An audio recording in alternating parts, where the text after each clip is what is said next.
Hello, everybody. What up, y'all? Party people. Party. Welcome. Before we get started, we're going to do our usual intro here, which is make sure that you guys join in the conversation. We want to hear from you. We got some fun stuff to talk about today. But make sure, and before you even do that, hit that subscribe button, smash it, hit it, do it. Well, smash it. We want to have you subscribe, pretty please, and join in the convo. Leave comments. We'd like them. I'm gonna do a quick disclaimer before we get started on this topic. Because of this is controversial coaching, we're going to talk about a lot of controversial things. First and foremost, we are not, passing judgment on anybody's beliefs, this is just an open discussion. And also, heck, we might offend a person or two in this conversation. It's not on purpose. I hope we do. We're just sharing our experience, and then also not just our experience, but how this applies to coaching and how this works in the coaching world. We're not setting out to offend anybody. But we all have our own opinions and experience, and I want this to be a free forum for us to share those. And that is what I'm going to say there as we move into our final week of controversial coaching topics. Who wants to introduce this topic? This is, we should have put controversial coaching 101 blurred lines, then : what follows, because we're blurring the lines of life coaching with other things that purport self-help, such as retreats, not so bad, cults, psychedelics, hypnotherapy, NLP, past lives, mediums, woo. And is it all still considered coaching?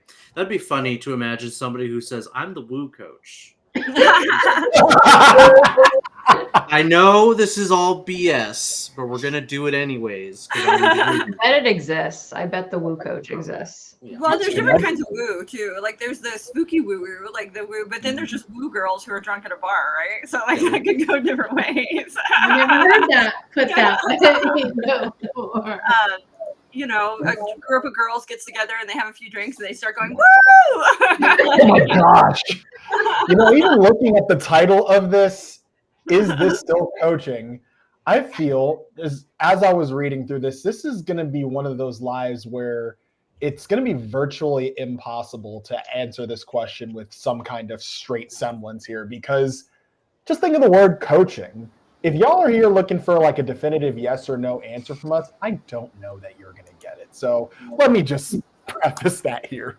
I'm just going to lean towards no if I'm going anyway, one direction or the other. Let's just be honest here. However, just so you know, like, it sounds fairly obvious, but this, as I research our topics and look through for our topics, what sort of got me here, and I think maybe sharing that is helpful, is I started to think about retreats. And if I am a coach leading a retreat, right, how does that stay in the realm of coaching when you're in a space with your clients basically 16 hours out of the day, because you're not going to be in a coaching space anymore for a lot of that. And how that starts to get, for me, kind of blurry and fuzzy and weird. But how did you determine that in that time frame that you're not going to be a coach? Well, I think that it would, for me to be a coach for 16 hours a day while I'm just eating breakfast with my clients, and it would be really difficult. Well, hold on. Let's. I think we're a little bit intimidated by the length of the retreat. Let's break it down to smaller things. Could you coach somebody while you're having breakfast with them? Yeah. Okay. Yeah. Of course. So that's like an hour. Could you coach somebody? Go ahead. Oh, I was gonna say, could you coach somebody while you're having lunch with them? Yeah. I mean, theoretically, And then dinner. sure. Yeah. Okay, so now we got to fill the spaces between breakfast and lunch with something. So let's say you go on a walk. Yes. Okay. Yes. But yes. But all the same, like to be in. For me, it would be virtually impossible to just be asking questions for 80% of of every conversation. It would be hard to do. It just would be. So that's sort of what started me on this, and then I start to research, and as I research, I'm just smacked in the face with all these things, and I was like, okay, we're going to talk about these blurry line moments where, and it can be as simple as group coaching. Truthfully, there are sometimes blurry line moments in those, but yes, how does it work in these spaces where we are coaching, but we're introducing tools and all of these other things that a lot of coaches do? Let's be honest. This is pervasive in the coaching world. And how does it work? Well, I kind of want to go back to something you said as far as, could you have breakfast with them? Could you have lunch with them? Well, nowhere in the ICF core competencies or in the group coaching competencies does it say that you can't eat with your clients while doing your coaching things. But I understand how that could take you out of being in a coaching mindset or listening actively, because you're going ham on those ham, bacon, and egg sandwiches or whatnot. But the question of how does coaching stay as coaching when you're introducing all these tools and all these topics? Well, I would even beg to take even a half step back here and ask any coach that's watching this, what competencies and ethics are you even abiding by? Yes, we are ICF accredited, therefore we're going to be talking about that from an ICF accredited lens, from the core competencies lens, from the code of ethics lens. But for those coaches that aren't doing that, they're going to say, hey, we're group coaching because no one here says that we can't do X, Y, and Z. So as we go through this, we are approaching this from the ICF core competencies, correct? Yes. I would say, as we do with all things, yes. Well, we kind of throw craziness, because that's Anthony's forte of craziness concepts. And then we backpedal and go, wait, that's not what we're saying. But it does create a nice way of uncovering a topic. So yes and no. Also, one of the things to think about here too is, let's just start with this simple thing, retreats. We're starting with this very simple topic. For me, you say retreat, very neutral. I'm not getting a strong, if I say cult, I get an emotion from that, right? But when I say retreat, it's it's kind of a neutral term.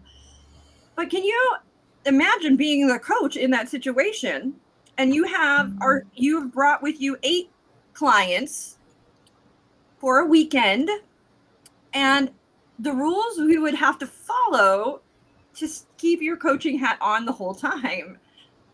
Could you imagine? I mean, I'm sure some clients would feel like you're paying more attention to one client than the other. The number of things that could happen, or you give some praise at some moment, and then that throws the balance, things out of balance and out of whack. And there are so many things that in my head that I think, oh no, what if that? Oh no! You just, you introduced something that, you just introduced something that is counter to coaching in general, which is the giving of praise.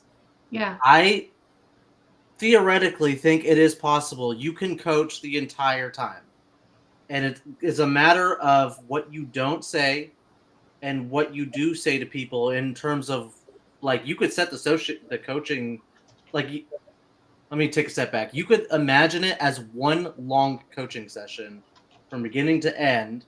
And at the start of it, you set the coaching contract with your, group of clients. What do we all want to work on? And what do we want to get out of by the end of our retreat, which is let's say a 16-hour retreat. And then you, have a coach, just have to focus on what you're not supposed to do as a coach in a normal session, and what questions you want to ask, and what sort of things you want to bring to the table as a coach. It just happens on a longer time span, and you're doing maybe other activities that aren't strictly coaching, but I wouldn't say it's a bad thing that you maybe go surfing or go on a hike or none of this is innately bad, but I can also imagine how easy it would if I am in the role of coach for just this kind of enmeshment possibilities of things like that happening where, yeah, maybe we do. It's a retreat. We coach sometimes, but then we're going to go on our surfing trip. And I'm in a coaching role where I'm supposed to be neutral. I'm supposed to be all these things. Do I dial down the Brooke? I mean, I think you would have to. You'd have to have some kind of hat on the whole time and be careful how you are interacting with everybody on it, essentially, on that retreat. Because, I mean, there can be a lot of things interpreted a lot of different ways. Or you just throw it out the window and say, screw it. I don't care. I'm not abiding by rules for this. We coach when we coach. When I'm not coaching, that hat is off. I think that's doable. It's like you're offering different services. Yeah, I think different times. Yeah, I think you it's not dialing the Brooke down, it's following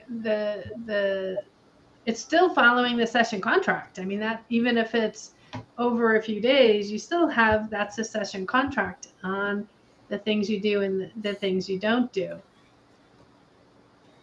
Do you dial the Brooke down as you said when you're in a coaching session? Is that what you were asking, Brooke? Yeah. Oh, well, of course I do. Yeah. And so how would that be different if you were in a longer coaching session? Because when I'm coaching, I'm focused on one particular, I am fulfilling a specific role, and I know what that role is, and I have expertise in filling that role. And so I am turning parts of myself down and dialing other parts up. Like, I'm turning down the nervous giggler. I'm turning down the Brooke that gives praise and wants to just be like hug you and give you like all the empathy and all the like, yeah, you know what I mean? I got to turn that Brooke down, and I have to turn up the neutral Brooke, the Brooke that's capable of holding space, the Brooke that is gonna be keying into you and not be sharing any of her own experience and own life experience, all of that. So it's again just tapping into different parts of myself. Do you think you could hypothetically speaking, in terms of you, Brooke, and I want to keep this short because I don't want this to become a thing, but like, let's say you hosted a mermaid retreat as a life coach, and because you love doing mermaid stuff, and let's throw some scuba diving stuff in there too, to like, people want to improve their mermaid sona, whatever the stuff. Do you think, let's say it's like a 3-day retreat or 2-day retreat, let's make it 16 hours, 8 hours a day. Do you think? Hold on, before you go there, no retreat is a constant 8 hours for a day. It is all broken up. Yeah, but let's say hypothetically over the course of 2 days, then do you think you could maintain that neutral space as the coach and for, let's say, 5 other people? I don't know what we mean by no. I think I would have opinions as we were discussing things. I think that would naturally come out of me. I think that absolutely I wouldn't be. I mean, now there's a difference between like good customer service, essentially, and like I truly am an open-minded person and a person that wants people to feel welcome and accepted and to be non-judgmental. I truly am that person. But I do have opinions as well, right? And I will turn those up or down, depending on what I'm doing. I do have expertise as well, and I will share that if I'm not in a coaching space, right? So do I think the rest of the time, if I'm not specifically in a space where I am coaching, that I will behave differently? Absolutely. 100% I will. Because it's more natural for me to be natural than it is for me to be in a coaching hat on, because I feel like there's a specific space and time for that. Do I think though that it could work? Yes, absolutely. Where I could do something like that but I think though there would be a difference between me being a coach on a retreat and having a job to do, the Brooke that comes for that, and the Brooke that comes in if I was just attending the retreat or just there with friends and it didn't matter, right? You're going to get different levels and versions of myself So I in don't each situation. I don't think any retreat, even the one that you're describing, is just pure coaching, right? Yeah. Oh, yeah. I think there's definitely consulting, which you're talking about your expertise. There's that consulting piece that definitely comes in there. And how, Sam made said something in the chat there. It's really how you design it. It's what that retreat, what you set up, what the expectations are. Again, that agreement that you are putting out there and how you're going to break that all up. So as much as you're saying I couldn't coach in that 8-hour day, that's right, you're not, because there's other things occurring. You're also presenting, you're also empowering them to do self work. Right, so you're doing all of those things that you even described if you were doing a myrrh retreat. But yeah, but there's a big difference, right? Like there are coaching moments contained within something that is largely not coaching, and I think that is like the difference, and that's a difference that's important to know. I think we have gone down the rabbit hole with retreats and can try. Sam, did you have something to add?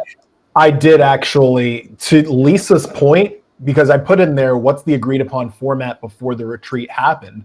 Like, let's take the last facilitated session I did. It was a 3-hour day. 2 of those hours were not coaching, but the last hour most certainly was. So that was something that was agreed upon by the person that hired me, that was communicated to the people that I did this with. So I was still a coach. I still had coaching moments in those hours that were not coaching. And of course, the last workshopping hour, that was me in pure group coaching mode. So as long as you're clear, this is core competency number 1, demonstrating ethical practice right there, just showing what it is that you are presenting yourself as and who you're not presenting yourself as before someone even pays you for a retreat, a facilitated session, a group coaching session, whatever you want to call it. You do what you do, and you don't do what you don't do if you don't agree that you're not going to do that thing. Does that make sense? So moving out of retreats and moving. But first, I want to put my stamp. Yes, you can. That's my stamp. Wait, so we're voting if coaching includes retreats? I think so. I think coaching can. Yeah, I think it can. It can. Yeah. Nobody's saying it can't. Jerome, include a graphic that is a stamp that goes vote yes. Yes, CLCI stamp of approval. So let's move into, let's talk, I'm going to leave that one. Let's talk into another one that is a little murky, but I think is very commonly found in the coaching space, and that is NLP. Yeah, that is very common in coaching. Neuro-linguistic programming. And there are entire schools that are built around NLP and neuro-linguistic programming. I'm going to put my stamp no for that.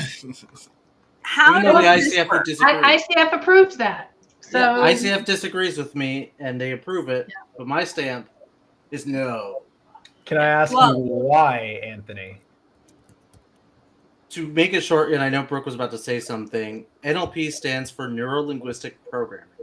Mm-hmm. And the reason why is because it tries to make a science of things that is like cobbled together. It takes linguistics, it takes neuropsychology, it takes programming, not programming like a coding language, but it cobbles. Well, actually, it is like a coding language. Well, yeah, not literally a coding language. Right. That's not how it originated. It's more like psychological programming.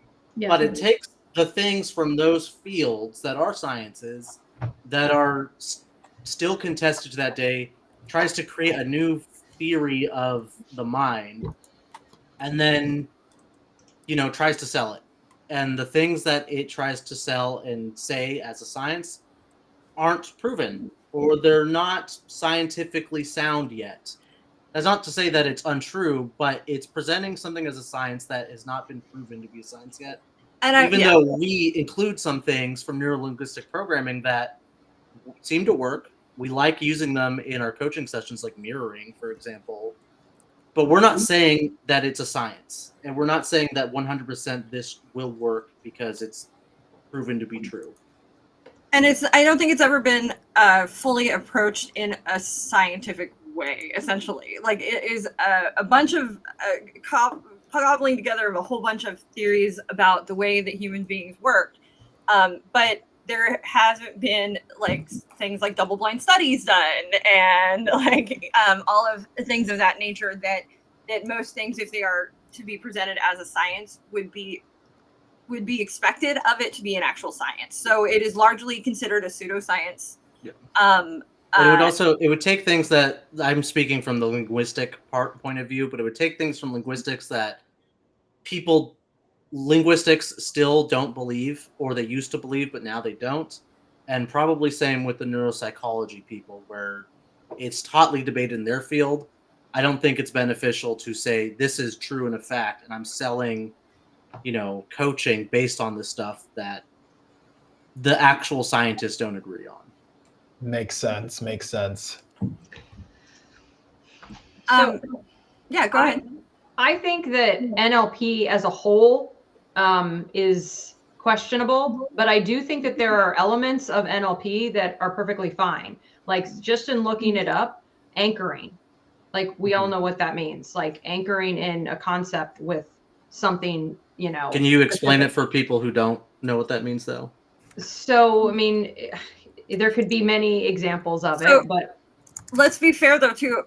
NLP doesn't own anchoring. NLP has taken anchoring, which is something that is a bias that has kind of been proven, essentially, and they have taken it and now they use it as a part of NLP, if that makes sense. So that's what we mean by saying it's a cobbling together of things. Right. So, yeah, there is truth and things that they have taken that have been true, and now they have take that and they apply the NLP sort of label over it. So let's take the anchoring example. It's essentially just and it's not a thing that happens. You are doing it as a verb, as a coach. So you are associating the physical stimulus. I'm reading this. The physical stimulus with a particular emotional state to recall that state later. Right. That might be and that might be a useful tool, but to say that reprograms your neurobiology so that you act different later, that's a bit of a stretch. Right. That's a little bit of a stretch. The same with reframing, which is changing the way that you perceive an event. So instead of describing an event one way emotionally, let's reframe that. Could it be something else? Another useful tool, possibly in a coaching session. But to say and go as far as to say that doing that enough will change the way your brain interprets the event, that's a little bit of a stretch. We're starting to blur the lines a little bit. Yeah. And I think it's not every school agrees the same way about and teaches NLP the same way as every other school. They might have their own interpretations about what it can and can't do. Like back in the 70s, people used to think you could cure like physical illnesses, like, with cancer or cold or migraines, things like that. NLP could cure that, which I'm definitely going to say that's probably not the case. I clearly can't hide my face. Brooke said something, and my face just. We're not there yet, are we? Are we there yet? Well, I think we're leading to there. It's related for sure. Where the concern comes up with me with NLP is, in a lot of ways, it promises quick fixes and quick solutions for things that may not be quick and may not be permanent. So what a lot of times you'll find it promising is like a quick change to the way you look at things, and it's less realistic, because the truth of the matter is it's like they're saying that you can essentially change your whole habit in just by this quick process where we're going to anchor the smell of something you hate to French fries, so by making you really tap into that disgust of 5-day-old milk that's been sitting in the sun, and now you're applying that to when you think of French fries, and now you'll never crave French fries again for the rest of your life, essentially, is what they're kind of doing with you in these spaces. And there's no evidence to prove that these things work permanently or for a very long time. So like there's just this sort of, it's a very kind of murky space. It's So also that would work on me. I took an NLP class quite a while ago, and I did the French fry experiment. Not in the same way that you described it, but anchored it and did all this thing. I'm not going to eat French fries. The logic behind it is you really have to oppose that commitment in not eating French fries. That to this day, and that was in 2015, 2014, 2016, somewhere in there. When I took this class, every time I eat French fries, I think of that moment. But do you still eat French fries? I still eat French fries because, by golly, French fries are good. Oh, yeah. Yes. You don't anchor me away from no French fries. I still have the thought, and I go, nope. I oppose that thought, and I choose the French fries. But if I put my energy behind it, and the commitment, like I have been with workout, right? If I put that same energy behind it because I believed in it, because it's not that I don't. I know French fries are bad for me, but the way I'm describing my going to workout is I am committed to doing it. And I have set my standard of what my commitment is. I didn't really buy into they are good for yourself. That I was never going to eat French fries again. But I find it still interesting that I still have that opposing thought of that I said this back in that day when I took that class to see if it worked. That just sounds like a guilt trip that they have, that you're not going to get rid of. Like, now I want to be deprogrammed, essentially. Like, thanks. Right, now you've ruined fries for me. Hey, for you, I'll eat all the fries. I don't care. But also, I mean, as far as like putting the energy behind that, couldn't we say that to anything? Like about anything, really, truly. Yeah. Like, as long as we put the energy behind it and belief in it, then But the association is what I'm really talking about. The association is still there. I still have the thought that when I took that class that we discussed that, and my thought still goes to that moment. The thing that I don't like about it is that when I see it, it's packaged and sold as the solution, as the answer. And anytime anything is sold to me like that, that's a red flag. well, that's because NLP is that. I mean, I don't think they could sell it any other way. Like, the next couple of topics we'll cover will be that issue as well, in terms of this is the solution, and that's usually when things become a problem. But I can forgive NLP for it because I think NLP could not. It would be in direct contradiction of itself if it didn't sell itself that way. That makes sense. Like, it would literally like be essentially saying we don't believe in what we like, because like linguistically they have to say that. Like, That's funny. Anyways, yes. Now, how does this work into coaching? How does this bringing it back to coaching? How does this work? I always have a problem with that. I don't know how. I mean, I have an idea. It's a self-help process, and I never really understood how it can be received as coaching, to be fair, because you as the NLP practitioner are telling your clients how to correct things and what to do and what association. I think it informs the NLP practitioner what tools to use in tandem with ICF core competencies and coaching. So let's imagine we're all ICF core competency, coaches who are using NLP.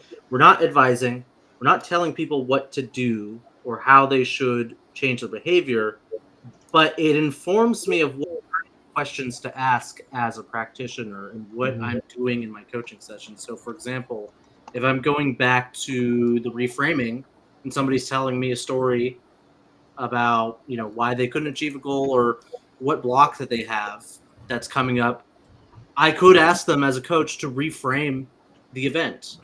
You know, Leading. can this event be seen in a different light? Or could somebody see this from a different...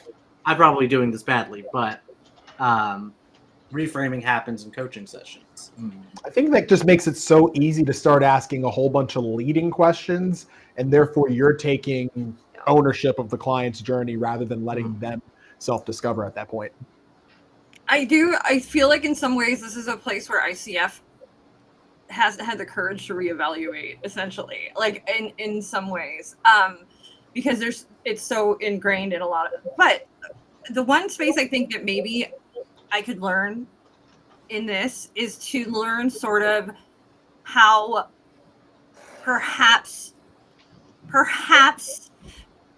brains might work in certain situations, or words might work in certain situations. So that mirroring, that listening into what our client is saying and the words they are using, the like we said, the tools of anchoring and stuff of that nature, where if let's say there are certain insights I could maybe glean, but I have to understand that it is not an always thing, right? It's not an always thing. The only way I think I could use it would be for me to possibly be able to get additional insight from what my client is thinking and feeling and how they are sharing and speaking. There's a book, Words That Change Minds. I know Jen's read it. And the writer of it got very much into NLP and then applied it to employment and marketing, like hiring people in and learning how to give people like jobs that they really want to get. And she would use little tools, essentially, where, you know, when comparing things, she would do stuff with her hands and the clients would do it. And she's noticing how they are weighing options physically to glean what they really want from them. Because they may not be saying it, but they're showing her in other ways. And that's sort of the way that she uses these tools, is for her to listen deeper. And I think that would be probably the only way that I would be able to use these kind of tools, as a possibility of maybe me being able to listen a little deeper, but also having to know that it is with a grain of salt and it is not always true. So that's where that piece of we have to ask permission, we have to, before we make observations and things like that, becomes very important in these spaces, I think. So what's our official stance? No. Well, you can be an NLP coach and you can coach. It's not rejected. Beneficial, It's not rejected. but no. It's a nah. Yeah, it's a sideways. Yeah, beneficial, but no.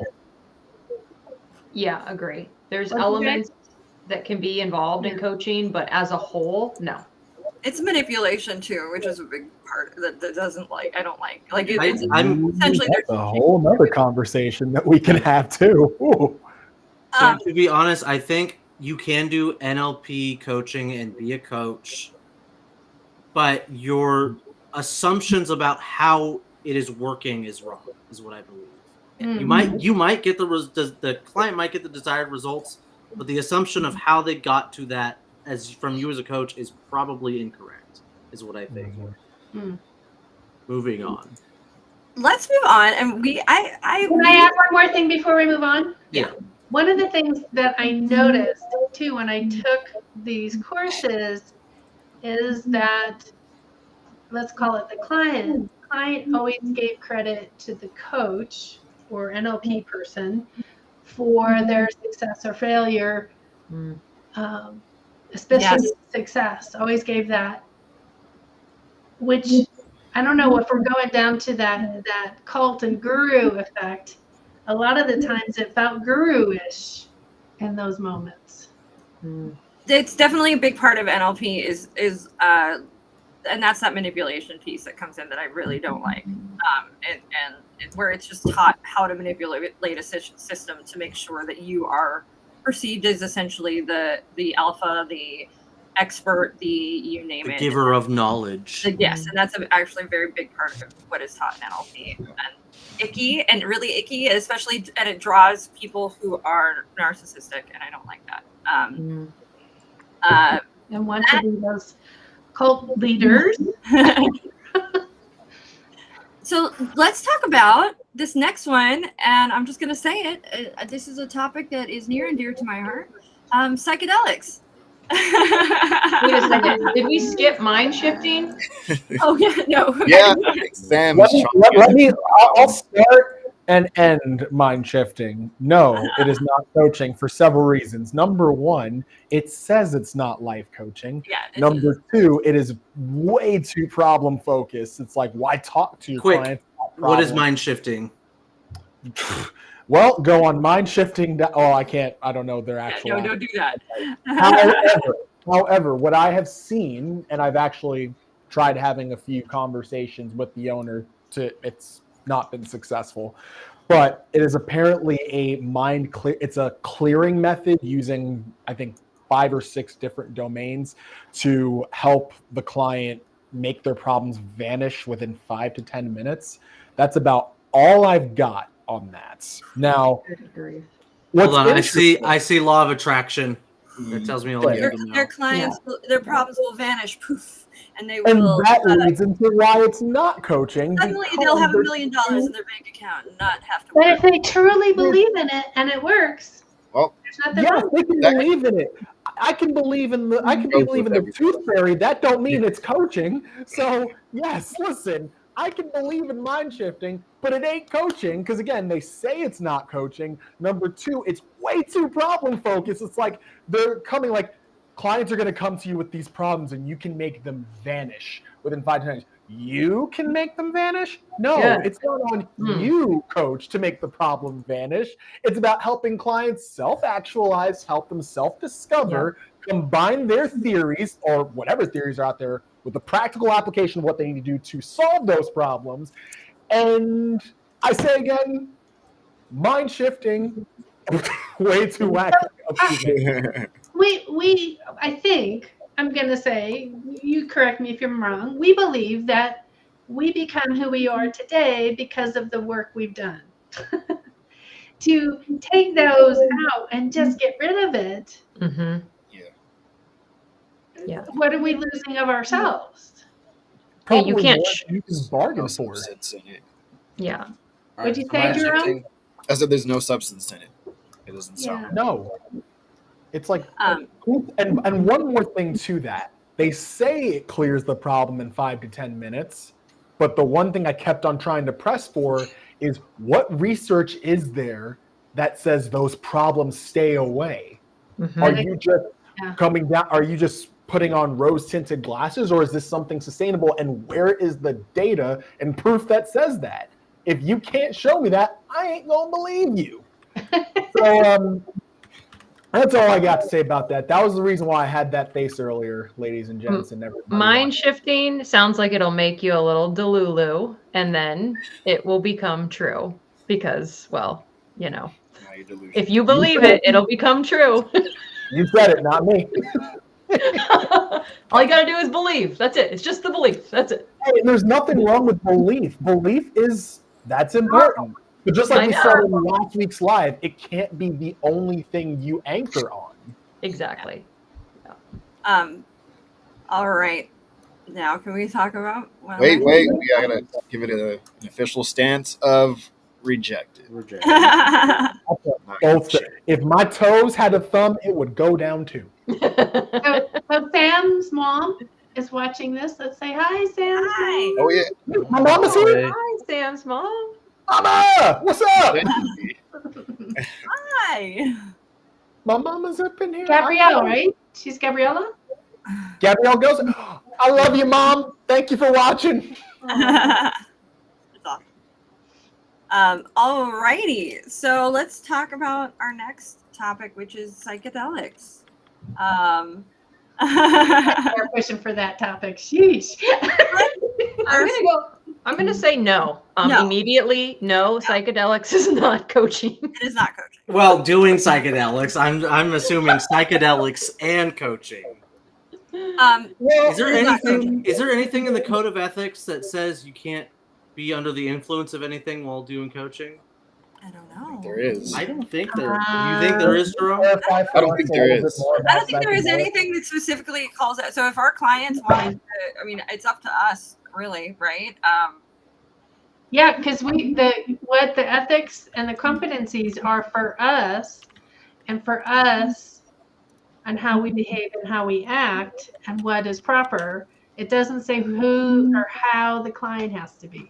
Now, I'm going to be honest. I just Controlled F searched the code of ethics. Doesn't say anything about drugs. Well, and I'm going to be honest here. I mean, it's being sort of tested all over the world right now, the use of psychedelics to help treat things like depression, PTSD, in a lot of ways, and they're finding them to be very successful. And I am all for it. I actually personally feel and believe that the use of psychedelics helped me through some of my PTSD. And that was done, of course, in my way and at the time, and I don't do them anymore. But hold on, Brooke, who did you do it with? A therapist? I mean, who was I did not do it with a therapist. I knew about it. Okay. I essentially had friends who talked to me about it, recommended it to me, and I had my own exploration of it. And for me, there were essentially moments of tremendous processing of emotion and processing of things that were going on. And I don't know how to explain it, but when you come out of it, there's this just really deep sense of connection to the world, to self, to purpose, and they're actually finding I think it's at Stanford right now. They're giving, they're doing guided, essentially psilocybin trips with people who have stage 4 cancer and they are going to die, terminal cancer. And they are finding that people coming out of it, where it's the same thing. They have an intense feeling of connection to the universe, to the world, and the fear of death is often very much alleviated. Because there's just this sense of a larger purpose that comes out of it, and this larger connection to humanity and to the world and to the universe and the things within it. And I think that is something that I experienced, and it was life-changing for me. Hold on, that's if you have a good trip. I'm the type of person who would not have a good trip, and that would probably destroy me. Yeah. I mean, how do you know? Of course, if there are it's different people. Good or bad? And there's different levels. So, but there are ways to set that up for you, to set you up for success too. So that's why they're testing it and running these. And it's a big part of it is making sure you feel safe, and there is a safe, and you're in a safe space, and all of these parts that come into it. This is also done under the guidance of professionals that are, they are. Yes, they have these professionals, doctorates, and they are there, and so you're going into a space where you feel very supported, and all of these things are happening. And it's a guided thing. Now, I'm not saying that everybody should go out there and do drugs and it's going to solve their problems, like in any way. I'm sharing my own personal experience, and from that, I've done a lot of research in this space because it was so sort of life-changing for me. But that being said, it is not coaching. Right. And so how does it even get involved in coaching? That was my next question. I mean, it's therapy. You have to really consider it's on the therapy side of things. It's medication that they're using to better people. I will tell you this though. I had a client I designed websites for that was a psychedelic coach, like essentially a psychedelic guide coach, and that's what she did. And she coached with them before, she coached with them after, and she guided them through the trip, essentially, like was there and kept them safe. And then they coached like a retreat. What they wanted, like a retreat. What they wanted to have happen before, what they wanted it to be about in the trip itself, and then they would coach afterwards, essentially. What if we started calling trips retreats instead? Oh my gosh. Hold on. So I think the question is, can coaching happen while you're under the let's start from this. Can coaching happen while you're under the influence of any drug? Yes. From theoretically, yeah. Theoretically. I take Adderall every day. We're starting at the low end. Yes. If we're going across the spectrum, there's a point where you're so incapacitated by any substance you take that you can't coach. as a client. Yeah, It just becomes of course. impossible. Yes, of course. Yeah. When you trip on, say, a psychedelic, either LSD or psilocybin, it's not a black and white thing. You Yeah. take, the more you take, the more trippy and incapacitated you might become. So in my mind, there is probably, if you microdose or take a very smaller dose and you're still aware, you can still talk, you can still open up, a coaching session can happen. Mm-hmm. But you're approaching some point where that becomes more and more difficult.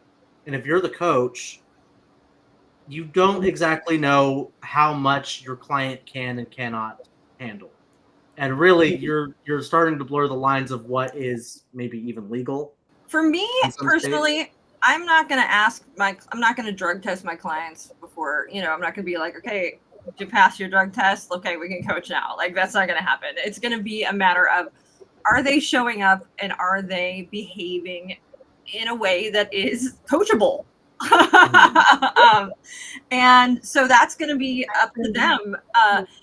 And I think, I mean, I'm also not going to jump to conclusions too with that I know what is best for my client or what, it's not for me to say, but I know, of course, there are spaces where we're wasting everybody's time. And there are spaces where maybe I won't feel safe or it isn't safe. And that should be held, that should be handled professionally and appropriately. And I think that's important. I think, but my boundary there might be very different than somebody else's boundary there. So I think that's sort of up to you. But I'm again not going to be drug testing clients before they come in the door.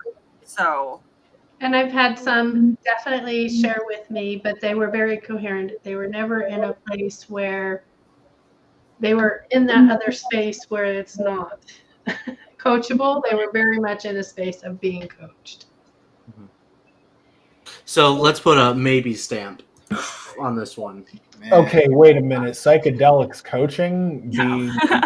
I think I would say that it is gray. There's a definite, but for the most part, it's on the darker side, but it's, So what about like just the question of, can the modality of coaching be used by a professional treating someone with psychedelics? I would say yes to that. Have you watched any of the documentaries that are occurring over in Europe and many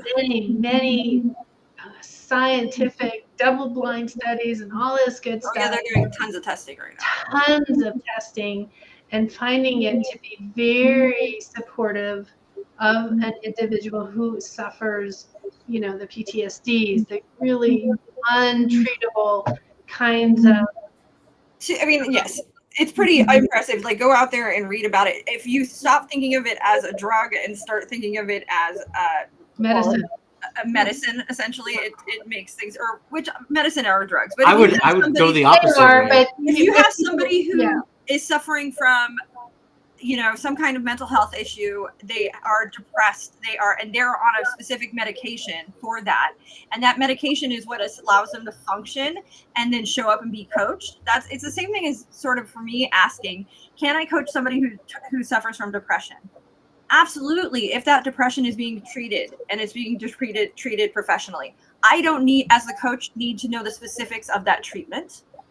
I just need to know that it is being treated. And I'm not going to turn away somebody because they are taking something that is helping them to function better in the world, if that makes sense. And they're still moving forward in a coaching capacity, notwithstanding what they're taking or what they're suffering from. Yeah. I looked up, hang on, what's it called? It's called psychedelic integration coaching. Yeah. And I watched the intro video to it, and she basically said that anybody can do this work. And that's when I was like, oh, okay. It's the same with coaching. Anybody can do it. Yeah, that was interesting. Yeah, I'm not going to, that I would reject, as I'm stuttering even saying that's a reject, yeah. We have a question. Perspective. Yeah. Yeah, I would reject as well. I think How is coaching NLP can be used in it, but I don't think it can be used in coaching per se.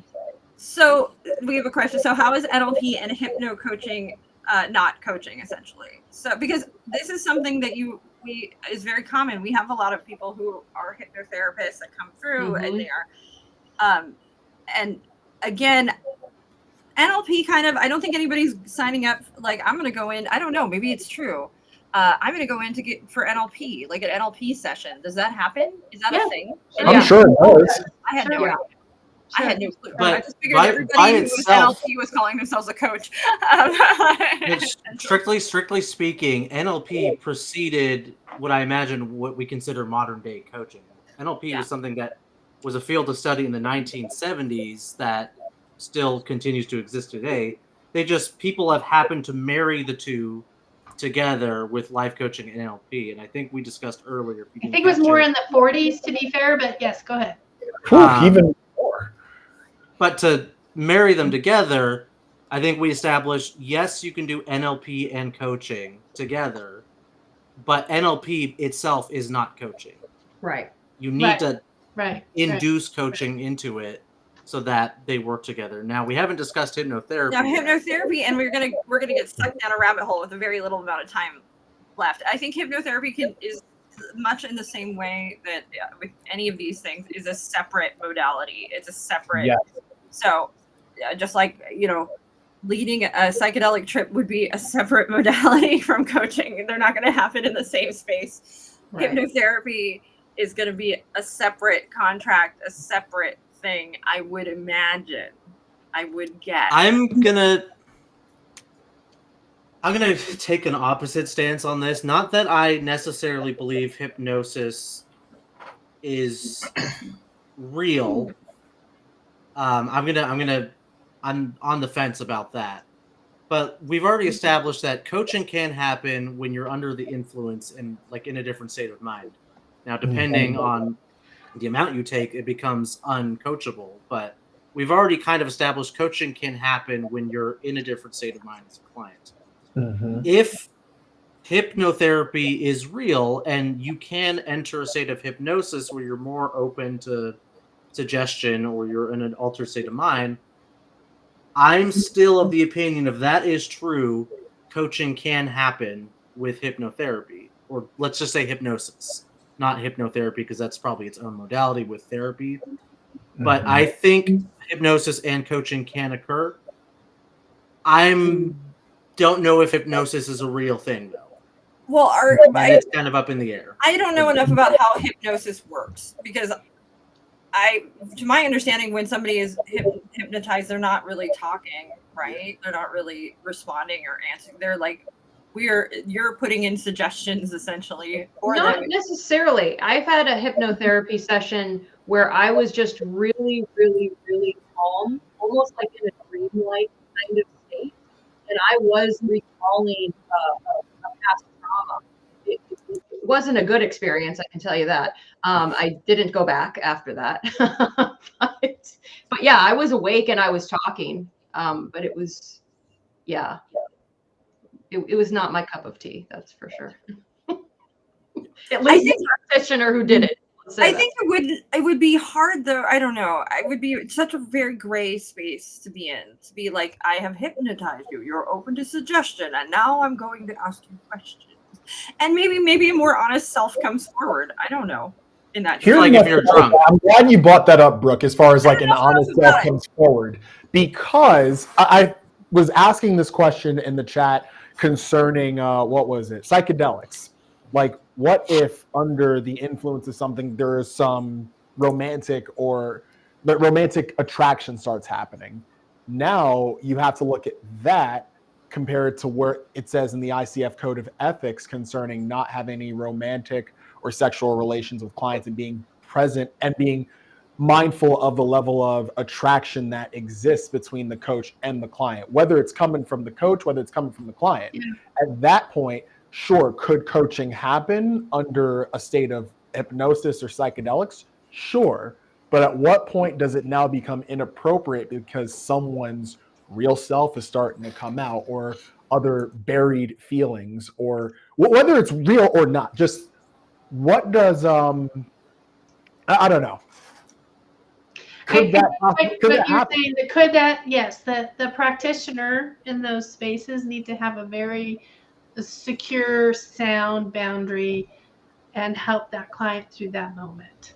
And then, of course, we got to trust that the professional will actually honor that boundary. That's the other thing. Don't coach while on Viagra. Oh my gosh! Wow, that took a my turn. gosh. Jeff, you're muted. It's a controversial topic. I'm the opinion. No, you shouldn't. Oh, geez. I'm muting myself.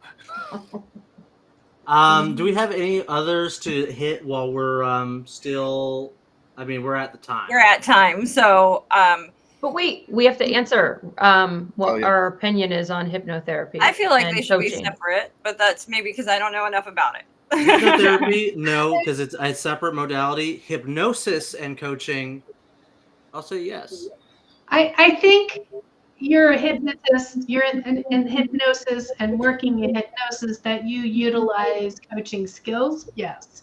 But I think that hypnotherapy position is the first position, and then the second position is the coaching modalities and behaviors. So I still think so I'm going to say, is it truly coaching? No. I wouldn't use it in a performance evaluation, so no.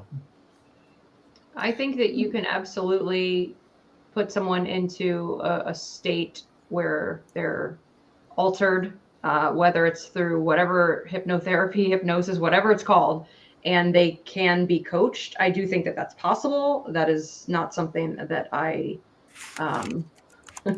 would seek out or am looking for, but somebody might for sure. Yeah, I think these modalities have the front runner, and then they utilize the coaching skills that support many behaviors. Okay, so I think we'll give this one the good old meh. Meh. Yeah.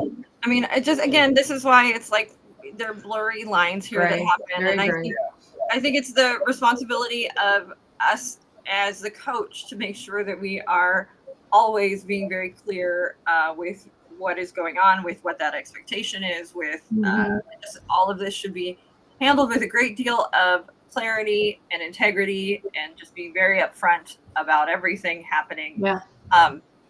Not only because that is just for me, an ethical way to operate, but I also think because for the sake of liability, that absolutely everything should be shared through any process that we are doing. So, and that is all for me, folks. Anybody else? I love the power of peer coaching and adapting some other tools from other areas. For me, that works because I really feel like it's much more empowering the client to take responsibility for their direction and how they want to get there. Yeah. At the end of the day, whether you're doing coaching, retreats, or any type of helping modality, what does this thing say? This is supposed to be like just a contract. What are you operating under at that point? I got lights that are just reflecting back here, and I didn't have a paper contract. So just go off of what that thing says, because you can be a coach and practice literally anything you want. Could you put it all in a performance evaluation? Probably not. But could you do it? And could it be beneficial for clients? Because at the end of the day, every customer, every client is going to find their value from something, somewhere, with some modality. So as long as you're clear with what you're doing, knock yourself out. Just be careful in what you do and what you don't call coaching at the end of the day. That's what I will say. I think an amazing point there is I think that what coaching is and what we teach is tremendously helpful across in every modality. As far as I'm concerned, I can't think of one space except for maybe butchering that where and maybe the modality of butchering. You have to communicate, but you have to deal with a customer when they're asking for whatever cut of whatever. It really popped in my head. So random. Random, yes, I know. But where this will be beneficial, where coaching can help. But there's a big difference between utilizing the amazing tools we teach in what you already do, and then going out there and saying, I'm coaching, this is coaching, and this is what coaching is at all times. Like, and so that's where you just really, we can use coaching within what we're doing very easily, but then to call everything that we're doing coaching is when that space gets kind of gray. And I think is the reason why ICF is working so hard to define what coaching is and is not. Anyways, soapbox, off the soapbox now. So in summary, know which hat you're wearing. I mean, it's just know the distinctions. I'm wearing my Kermit the Frog hat. Really, really important. Just be clear on what you're presenting. If you're a coach, stay in the coach role. If you're hypnosis, you can add coach behaviors. If you're a nurse, you can add coach behaviors. If you are airline pilot, you can add coach behaviors to what Brooke point was. So I'm with you guys on that. Yeah, coaching can be infused into so many different things. I mean, even just conversation in general, so if you are into psychedelics, hypnotherapy, NLP, all of it, you can use coaching. I mean, I think we've confirmed that, right? At least coaching, it can be involved in all the things we've discussed. Not mind shifting though. Not mind shifting. Right? Yeah, we got No, not mind shifting. They've disavowed life coaching, so therefore, no, not mind shifting. You don't touch that one. Yeah, I agree with everything that we said. I'm also going to include twin flames in that. Throw that out. Oh, we didn't talk about that Yeah. one though. We didn't get to talk a lot about cults either. And cults. Yeah, cults. We're missing so many things. That's a whole episode. Is just Yeah, I think we should just leave it as a whole. Go watch the Twin Flames documentaries on like Amazon or HBO. Don't do it. It will make you mad. It is not coaching. I wanted to most definitely not coaching. It's straight up like mind control manipulation. It's crazy. It is sunk cost effects mixed with like the manipulation of so many biases. It's malarkey. That's what it is. It's so sad go watch too, that happens. Yeah. Don't watch it. Thank you all for showing up. Controversial Coaching 101 was a blast. I want to give CJ a big shout out before we hop off. Yes. Thank you so much for your Thank input. you, CJ. Yes, and Sue as well. Yes, and Sue. Thank you, Sue. Be Mama, I sure to love you. subscribe, and Sam's mom. Sam's mom, thank you for joining. Thanks for joining us. Thanks for